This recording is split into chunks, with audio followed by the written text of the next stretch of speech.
ஓம் சக்தி சக்தியிலே இந்த கோயம்புத்தூர் புகழேந்தி கதைக்கு வருவங்களா? அந்த தம்பி என்ன பண்ணாருங்க, ஒரு சமயம் அவங்க அப்பா உடல்ல ரொம்ப மோசமாகி போய் நோய்வாய்ப்பட்டிருந்தார். மோசமாகி போய் ஆஸ்பத்திரியில் கிடக்கிறாருங்க. உயிர் போகும் நிலை. சினிமாவில் காமிக்கிற மாதிரி நெஞ்சு கூடு வந்துங்க ஒரு அரை அடி உயரத்துக்கு அப்படியே குப்புன்னு மேலே எந்திரிச்சு மறுபடியும் இப்படி அடங்குது. இந்த மாதிரி ஒரு 2-3 நிமிஷத்துக்கு ஒருக்கா நடந்துகிட்டே இருக்குது. இப்போ விரைவில் அவர் இருந்துருப்பாரு. இன்னும் ஒரு மணி நேரம் 2 மணி நேரம் உசுறு போய் நிலை எதிர்பார்க்குறாங்க. அந்த நிலையில் நம்ம புகழேந்திக்கும் தகவல் வருது. புகழேந்தி என்ன பண்ணுறாரு, வீட்டுக்கு நேராக வந்து பாத தீரத்தை எடுத்துகிட்டு போகலாம்னு தான் ஒடியாராரு. வந்தவர் வந்து பணம் காசு அது இது மற்றெல்லாம் தேவையானலாம் எடுத்துக்கிட்டு பாத தீர்த்தத்தை ஊற்றி வச்சு மறந்துட்டு போயிட்டார். ஆஸ்பத்திரிக்கு போய் தான் தெரியுது தீர்த்தத்தை கொண்டு வரலன்னு சொல்லி. ஒன்றும் மனசு கலங்கலை.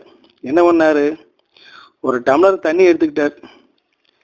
அதை கையில் வச்சுக்கிட்டு அம்மா வேண்டி 3 தடவை மூலமந்திரம் சொன்னார். அப்புறம் தண்ணியை அவங்க அப்பாவுக்கு கொடுத்தார். அவரும் குடித்தார். அவ்வளோதான சக்தியில 3 முறை மூலமந்திரம் சொல்லி உருவேற்றப்பட்ட அந்த தண்ணீர் இப்பொழுது தீர்த்தமாகி போச்சு இல்லைங்களா? சகல தீர்த்தங்களும் ஆகிப்போச்சு. அதன் காரணமாக உள்ள போன உடனேயுமே அவங்க அப்பா அவனுக்கு சுவாசம் இயல்பாக வர ஆரம்பித்து விட்டது. எந்த பிரச்சனையும் இல்லைங்க. அப்புறம் அவருக்கு அந்த வியாதியும் குணமாயிடுச்சு.